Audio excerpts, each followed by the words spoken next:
ठीक है वो कहले हुकारो चाहिए बने रख के ए आता करते हुकारो में तो बिल्कुल नहीं बने जोरदार हुकारो चाहिए हम नहीं बने जाग लो जाओ ए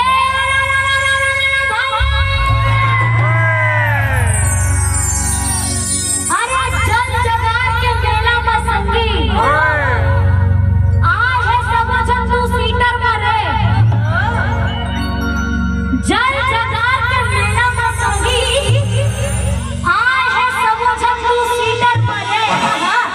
और गरिमा सोना दिवाकर के प्रोग्राम में चर्चा चला था पूरा ट्विटर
जबरदस्त।